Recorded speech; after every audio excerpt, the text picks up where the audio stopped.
देव भगवान महादेव शिव और जगत जननी मां जगदम्बा के चरणों में नमन करते हुए शिव शक्ति धाम दासना से मैं यति नरसिंहानंद सरस्वती आज 13 मार्च 2021 है। कल 12 मार्च 2021 से न्यूज नेशन नाम का एक न्यूज टीवी है न्यूज नेशन करके, उन्होंने कल एक डिबेट में मुझे आमंत्रित किया। आजकल मैंने टीवी की डिबेटों में जाना छोड़ दिया है, लेकिन कल मैं चला गया। कल मेरे से वहां हमारे जो साथी है उन्होंने कहा कि आज बहुत जरूरी है, मेरे को कोई खास काम था भी नहीं तो मैं वहां चला गया। वहां मैंने कल कुछ ऐसी बातें कही जो मैंने मुसलमानों की इस्लाम की किताबों में पढ़ी हैं। अली सीना और कई अनवर शेख जैसे कई विद्वान हैं जिन्होंने किताबों में इन बातों को लिखा है। कल वो मैंने टीवी पर बोल दी, और टीवी पर जब मैंने वो बातें बोल दी तो मुस्लिम मौलाना जो थे वो बड़े नाराज हो गए। और ये जो मैंने कल बोला, कल ये सारे देश के मौलानाओं में फैल गया। बहुत सारे हिंदूवादियों ने भी डिबेट देखी, उन्होंने भी मेरी बात सुनी। इसमें कल दो बड़े चमत्कारिक कार्य मेरे साथ हुए। दो लोगों ने मुझसे बात की। एक देवबंद की बड़ी मस्जिद के मौलाना है, उन्होंने मुझे फोन किया। वो पहले हिंदू ही थे, उनके बाप दादा कभी पूर्वज उनके हिंदू रहे होंगे।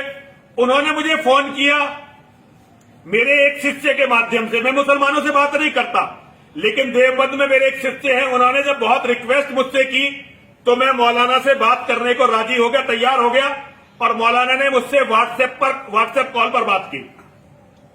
मुझे बड़ा ताज्जुब हुआ। उस मौलाना ने मुझसे ये कहा कि स्वामी जी, मैं आपका सजदा करता हूं, मैं आपको नमन करता हूं, और आपने जितना भी कुछ बोला है वो बिल्कुल सही बोला है। वास्तव में आपका एक एक शब्द सही है। जो आपने इस्लाम के पैगंबर के बारे में बोला है, मोहम्मद के बारे में, आपका एक एक शब्द सच्चा है। और हर मौलाना, हर कुरान हदीस को पढ़ने वाला जानता है कि आप सच बोल रहे हो। उसने मुझसे कहा कि अगर ये बात पता चल जाए किसी को कि मैंने आपसे बात की है तो मेरा कत्ल कर दिया जाएगा। और उसने मुझसे, मौलाना ने यह भी कहा कि स्वामी जी, आपका कत्ल तो अब होगा ही होगा, कोई आपको बचा नहीं सकता। जितना आपने बोल दिया, अब इसके लिए वो आपको मारेंगे जरूर, लेकिन ये आपने बिल्कुल सही बोला। और आपने जो ये बोला है, ये जो आपने बोला है, ये बिल्कुल ठीक बोला है। और अगर ये सारे हिंदू इन बातों को बोलने की हिम्मत करते तो मुसलमान, जो आम मुसलमान है जिसने कुरान नहीं पढ़ी, हदीस नहीं पढ़ी, उसके मन में हिंदुओं ने ये भ्रम पैदा किया कि इस्लाम शांति का मजहब है, इस्लाम प्रेम सिखाता है, इस्लाम भाईचारा सिखाता है, इस्लाम पवित्रता सिखाता है। उसने कुरान हदीस पता ही नहीं है उसे, और वो इन बातों पर विश्वास कर लेता है। यदि भारत के सारे संत सन्यासी और हिंदू संगठन सच बोलने लगते तो मुसलमान भी कुरान हदीस पढ़ने पर मजबूर होते, और उन्हें शर्म आती कि किसका धर्म उन्होंने अपना लिया है, किस मजहब में वो चले गए हैं। क्योंकि वास्तव में जो मैंने न्यूज नेशन पे बोला उसका एक एक शब्द सही तो है ही है, लेकिन वो बहुत कम है। अगर अनवर शेख, अली सीना और बहुत सारे जो लेखक हैं उनकी किताबों को आप पढ़ेंगे तो पता चलेगा कि मैंने तो एक दो बात ही बोली है। बहुत सारी बात हैं जो मानवता के लिए लज्जादायक हैं। और मौलाना ने कहा कि जीवन में अगर कभी अवसर मिला तो मैं आपके चरण छूने के लिए आऊंगा, चरण छूने के लिए आऊंगा। मेरा मनोबल बढ़ा मौलाना की बात से। मुझे लगा कि चलो कहीं तो मेरी बात पहुंच रही है, लोग समझ रहे हैं मेरी बात को।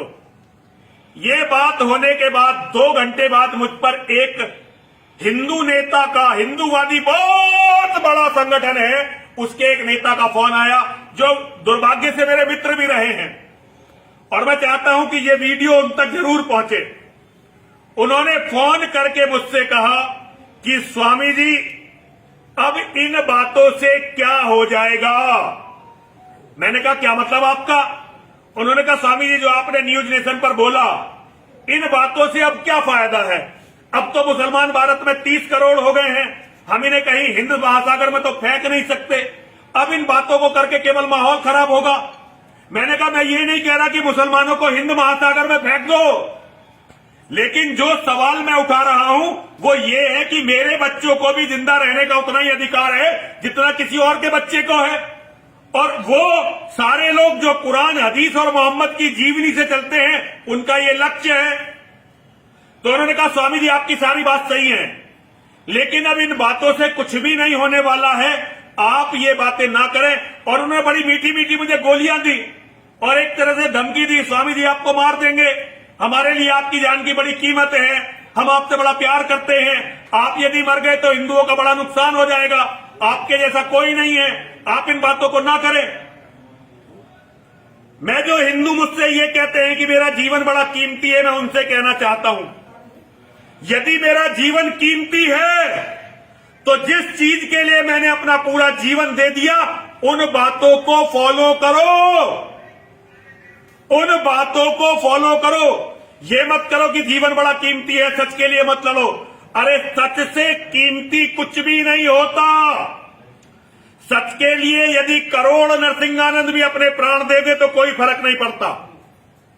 मैं सभी हिंदुओं से यह कहना चाहता हूं, करोड़ों नरसिंहानंद मर जाएं, करोड़ों नरसिंहानंद के शिष्य मर जाएं, तब भी सत्य की कोई पूर्ति नहीं हो सकती।